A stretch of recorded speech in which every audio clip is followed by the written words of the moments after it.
Chapter 20 is a discussion in your book on the carboxylic acids. Now you'll notice that it's one of the shortest chapters of the entire book because there's not a whole lot to say. Carboxylic acids and their reactivity is about a page and a half long. It's very simple stuff. But to do it, we need to refresh our memory on some old topics. I'm taking it back to the old school because I'm an old fool who's so cool. The first is, what's an acid in the first place?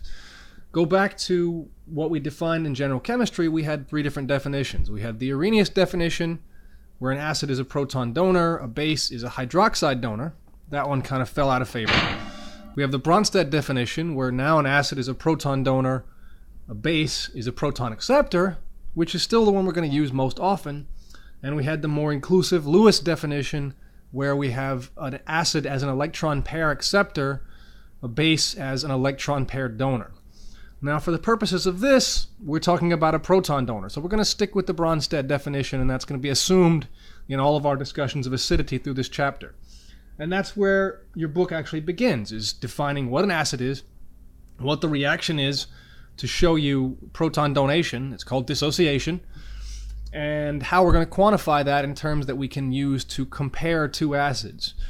Now, in general chemistry, we talked about two different terms. We talked about Ka, which was the acid dissociation constant. We talked about pH. We're not going to really use pH at all here. The reason for that is pH is a relative standard based on water. Most organic compounds do not dissolve well in water, so it's kind of a useless standard for us.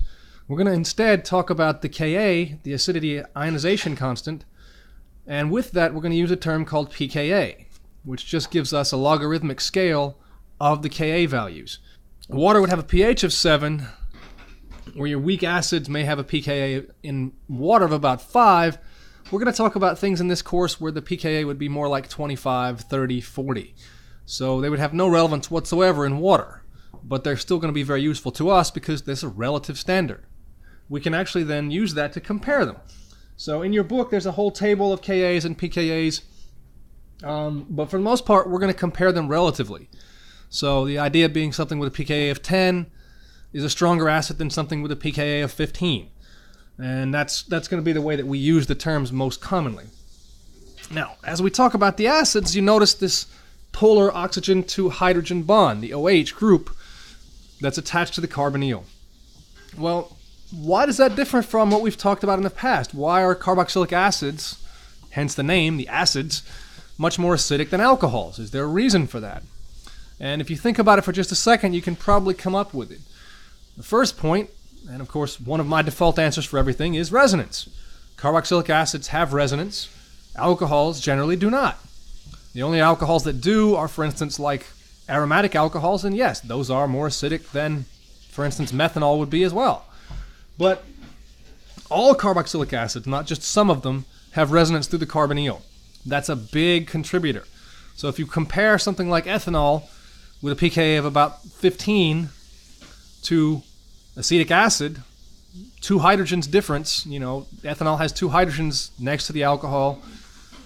Acetic acid will have a carbonyl there instead. We're talking about a pKa of a little over 4.5, 4.76 actually. So comparing those two, you think, oh, well, it's a 10-point drop. No. Acidity is a logarithmic scale. pKa is a logarithmic scale. That means that it's not 10 times more acidic, it's 10 to the 10th times more acidic. That's a huge difference in acidity. And you can see that. If you drink pure ethanol, you'll get a buzz. You drink pure vinegar, it's going to hurt. So there's a serious difference in reactivity because of that. Now, the other part of acidity that we're going to talk about is what's next door to that carboxylic acid. What's playing an effect on top of that starting resonance point. The easy way to say it is, more resonance. If we put it next to an aromatic ring, we put it next to something that's conjugated, the resonance can spread out even further. So, for instance, benzoic acid with an aromatic ring there is going to be more acidic than acetic acid. That's not too difficult to work out because you have resonance spreading out over multiple atoms instead of just over two. Beyond that, we'll still have resonance effects through the ring, much as we did in the past with the aromatic substitution chapter. The ring itself is a contributor. So if we have resonance effects into the ring, resonance into the carboxylic acid, we're going to weaken it, meaning we're adding negative charge to that carboxylic acid. Well, it's already got that once it dissociates. On the other hand, if we pull electron density away from it, put it next to a cation or resonate it next to a cation, then we're going to stabilize the carboxylic acid anion and therefore make the dissociation process a lot more facile, a lot easier to do. So we'll see things like, for instance, if we compare nitrobenzoic acid, paranitrobenzoic acid versus paramethoxybenzoic acid, we'll see that the nitro, because it pulls electron density out, is a much, much stronger acid than the methoxy, which puts the electron density in. The next piece of the puzzle are the inductive effects. And this one we see a little more commonly because it doesn't require any, specialized ring attachment. But anything you attach nearby can work by an inductive effect. So, for instance, something like fluoroacetic acid will be more acidic than acetic acid. The reason for that, the fluorine is electronegative. So now we're back to default answer number 2, electronegativity. The electronegativity of the substituents attached to the acid will then affect the electron density of the acid itself and therefore of the conjugate base after ionization. So we have to include that as well. Now this is a little comparison piece I put together where you see the effect of 1, 2, and then finally 3 additional substituents next to the carboxylic acid. These are fluorines, and you can see a very large difference in acidity here. One is just mildly more acidic than the unsubstituted acetic acid. One is aggressively acidic. So we will have ways of modifying acidity should we need to. Or more to the point, usually it's not what we need, it's more that we have to cope with what's really there, and so we have to try and understand what's happened. Okay, now let's look at some of the preparations of carboxylic acids. Some of these we've talked about in the past in some detail, and some of them are going to be brand spanking new for this chapter. The older ones we're not going to do in detail again. There's 2 of them that are the big ones. The first is oxidation of alcohols. We can over-oxidize them with chromium trioxide, sulfuric acid, or with potassium permanganate, and we'll take them all the way to the carboxylic acid. That's easy. It's also kind of brutal. It's not very forgiving towards other substituents that might be present. So unless you're dealing with a very simple structure, those reactions are asking for trouble. The other type that we talked about back in chapter 15 was if we have an alkyl group next to an aromatic ring, we can oxidize that very quickly. So if we have like a toluene group and we treat that with, again, the strong oxidants like permanganate or chromium trioxide, we're going to take off those hydrogens completely and oxidize it up to a benzoic acid derivative, a benzoic acid of some form. So we will be able to do those very easily. As I said, these are not the most forgiving conditions in the world and so are not really all that good for a lot of substituent patterns. The next couple of methods we're going to talk about are a little bit better. The best one, in most cases, is to do it from a nitrile. And that's the only one your book talks about in detail in this chapter, is to put a nitrile group in place. We can do that a couple of different ways. We can actually do an SN2 substitution. That's an easy one. On an alkyl halide. Now remember, what are our limits here? If we're doing an SN2, we cannot handle a tertiary carbon. SN2 reactions do not work if the alkyl halide is tertiary. So we have a defined, distinct limit here. Once we get the nitrile in place, we actually then have an opening to remove the three bonds to nitrogen, replace them with 3 bonds to oxygen, giving us a carboxylic acid. We'll come back to the mechanism on that in just a minute. The other new method starts from the very same alkyl halide, and we turn it first into a Grignard reagent. We use a magnesium metal with it. We get our alkyl magnesium halide, and then we can use that to do a nucleophilic addition. Now, what do you think would give us, what would be the right electrophile if we're going to try and add a CO2H group? Well, lucky guess, carbon dioxide.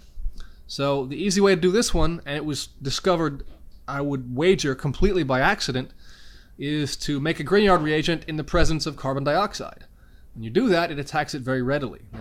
Now, in the old days, when an inert atmosphere wasn't a part of people's thinking about organic reactions, a lot of undesirable things happened like this. Now, if you wanted to do it, what you would do is make your Grignard reagent and then bubble carbon dioxide through it slowly so that you didn't get any water in the atmosphere, you didn't get any oxygen or nitrogen in the atmosphere with it, anything else that might have potential side effects. You just run pure carbon dioxide through it and you get your carboxylic acid very cleanly. Now, you would have to protonate it at the end because it only generates your carboxylate anion, but you have to do that with every Grignard reagent, so it's kind of a given. Okay, now, between these two, you'll notice a difference from the oxidation pathways. The first oxidation methods gave us a carboxylic acid, but they didn't give us any additional atoms. We didn't get any additional length to the chain. We started out with a certain number of carbons, that's what we ended with. All we added were oxygens. The new methods, both from the nitrile and from the carboxylic acid, require us to add an additional carbon. We are not adding the oxygens only, we are adding the carbon and the 2 oxygens. And so that must be kept in mind as you're doing this. If you're going to make something like, hexanoic acid by this method, you have to start with a pentane. You're not starting with all 6 carbons in place. You're starting with 1 less on the chain because the reaction itself puts that last one in place. And I've seen people lose points on that consistently on every test I've ever asked the question on, by forgetting that these 2 methods, the new ones, add a carbon. Okay, well, let's look at what carboxylic acids can do. And I mentioned this is one of the shortest sections in the entire book, and that's because it is. Because carboxylic acids can't do a whole lot. The main thing we're going to do with them is convert them to derivatives that are a little bit easier to handle. That's all of Chapter 21. So that should tell you a little bit of what we can do with them before we derivatize them. It ain't going to be much. Your book goes through a couple of reactions, only 1 or 2 of which are very important. The first, from the name, it's an acid. We're going to use them as proton donors quite often, and that's something that's going to cause us problems. The second, which quite honestly is my impression that your book likes to see people, likes the idea of a laboratory student flambé, is to tell you that you can do a reduction of carboxylic acids with lithium aluminum hydride. And quite honestly, yes, you can. You take lithium aluminum hydride, this is the reductive equivalent of a sledgehammer, and you treat a carboxylic acid with it, and it will reduce it down to the primary alcohol in fairly good yield. The problem with that is that it also does a few other things that are a little undesirable. 1, acids are proton donors, that's H+. 2, lithium aluminum hydride is a hydride donor, that's H-. 3, you put H+ and H- together, it's very, very exothermic. So you create H2, also known as hydrogen gas, and a lot of heat. The operative term here is Hindenburg. You can actually start a relatively large fire very quickly by doing this reaction. You're much better off going through a derivative, and we'll talk about those in a lot of detail once we get to Chapter 21. So there's not a lot we can do here, but what we're going to see in Chapter 21 is the replacement of the substitution of the OH group here, the proton donor, our big problem, with something else. In the case of an acid chloride, with a chloride. In the case of an ester, with an OR group. In the case of an amide, with an NR2 group. But at least that O, and more importantly that H, will not be there to be a problem for us. So we'll come back to that one in a lot of detail very shortly. The rest of the chapter, your book spends its time talking through the nitriles, because that's the most obvious precursor for the carboxylic acids, as we showed just a second ago, and it has some uses otherwise. It's not a traditional carboxylic acid derivative, it's not readily synthesizable from an acid, but it has some of the same shared outcomes. Now, as we talked about a moment ago, you can use an SN2 reaction to put the nitrile together. You also can make them from amides, and this one is a little less common, but overall it's a little bit better reaction because it's less limited. You can actually take thionyl chloride, treat the amide with that, and you will get very cleanly a nitrile. Now, the reason that you'll see the SN2 version done more commonly is because it doesn't require you to make the amide first. It requires you only to make an alkyl halide, relatively simple and straightforward, And it requires you to find a good source of sodium or potassium cyanide, which generally is, a relatively cheap material. You buy it from a chemical company like Aldrich, and then you can do the reaction very quickly. Now, the nitriles give us a couple of things. You'll notice, functional group-wise here, you have a lone pair of electrons on the nitrogen, useful, and you have 3 bonds between that single carbon and the nitrogen. 1 sigma bond, 2 pi bonds. We spent a lot of time in the past couple of weeks dealing with what we can do to those pi bonds. Most of those same tricks will apply. We can start off with the sledgehammer, lithium aluminum hydride, and we can knock both of those pi bonds out of the park, just like this. The first hydride will attack, will break the pi bond. Does this sound awfully familiar? Notice what you see as the intermediate, though. You still have a pi bond. You now have a negative charge on the nitrogen. Lithium aluminum hydride really doesn't care. Second hydride attack breaks the second pi bond. Now you have 2 negative charges on the nitrogen. You have 2 additional hydrogens on the carbon, so that when you add this to water to quench the reaction, you end up generating a primary amine. We're going to come back to amines in a lot of detail about 3 or 4 chapters from now. The problem is that lithium aluminum hydride is one of the few nucleophiles that can manage this trick. We can use nitriles to actually make ketones because of the fact that the Grignard cannot manage this second nucleophilic attack. The first nucleophilic attack works exactly the same way. The Grignard will come in, break the first of the pi bonds, leave a negative charge on the nitrogen. Now, why do you think the second one wouldn't work? Well, it might have something to do with the fact that the nitrogen is already negative.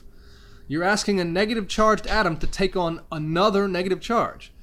That generally is trying to squeeze blood from a stone. Hey, you're broke, give me some money. It doesn't work. The only time it works is when you have something like a hydride that's just violently nucleophilic. It's very aggressive. It doesn't care whether the nitrogen likes it or not. The Grignard reagent is not that strong, nor are most carbon nucleophiles, and so they're forced to stop at 1. We add this to water, you notice it looks like an imine. We add this to water and we get the reversal of imine formation, what we talked about in the last chapter, where the imine cleaves off and we end up with a ketone instead. So it's a way now to get us to carboxylic acids, which we'll talk about how that works in a second, get us to amines, primary amines, and get us to ketones, all from the same functional group. Now, if we look at how we're going to make acids from this, you can kind of figure it out saying, okay, well, there's 3 bonds to nitrogen. I have to do 3 replacements to that with bonds to oxygen. I have to get those nitrogen bonds out completely. So we could do this either with very strong acid, or we could do it with very strong base. We have our choice, and they're going to look awfully familiar once we start with them. Now, your book only goes through the basic version. I tend to want to go through the acid one because it's more involved, and that sounds really mean, but you need the practice. If you practice drawing out more complicated mechanisms, you get very good at them, and that's a skill that you need if you're going to use chemistry for anything eventually. So as you move forward with this, let's look at the acidic one first, and then we'll do the base one, or actually your book already does the base one for you. First, when you deal with acid, you're saying, okay, well, something has to be a base here. I pointed out earlier that the nitrile group has a lone pair of electrons on it, and yes, it can act as a base, just as a carbonyl does. Protonate it first, and look, just like the carbonyl, we're saying, oh, we have a weakened pi bond now. Now we can use water as a nucleophile. That gets us to the first of our intermediates. Now, we're going to have some shifting around of protons here to give us essentially an amide. Well, amides are very stable, and we'll talk more about them in chapter 21, but we're not talking about being nice to them. We're talking about hitting them with very strong acid conditions. So, yet again, we can do another protonation of the carbonyl this time, and then a nucleophilic attack by water will give us a tetrahedral intermediate.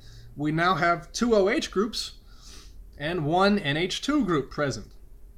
Well, we need that NH2 group to leave. So if we protonate that, turn it into ammonia as a leaving group, we can see what might happen here. We might be able to use one of the oxygens as an internal nucleophile just as we did for the carbonyls in the past. Not only can we will, and we do. And it gets thrown out, we end up with the protonated version of the carboxylic acid. Very quickly that gets mopped up by ammonia, which is a base, to give us our carboxylic acid, and an NH4 ion, the ammonium cation, which gets washed out when we clean up the reaction. Now that's the acid version. The basic hydrolysis of a nitrile works in a more direct fashion. Hydroxide is a much stronger nucleophile. We're not talking about paralleling SN1 conditions anymore. We're talking about something that parallels more of an SN2 type pathway where the strong nucleophile comes in. Here it goes. Nitrile gets attacked by strong nucleophile hydroxide. We get direct nucleophilic attack, break of the carbon to nitrogen pi bond, the first of the two, leaves us with an iminium ion, the double bonded nitrogen with a negative charge on it, and the OH group. This looks very similar to carboxylic acid. We're not quite there yet. Again, we're going to have to shift around some of the protons here because we have a negatively charged one. But first and foremost, let's just look at maybe the possibility that that nitrogen gets protonated by water. Hydroxide tends to be done in water. Hydroxide reactions tend to be done in water as a solvent.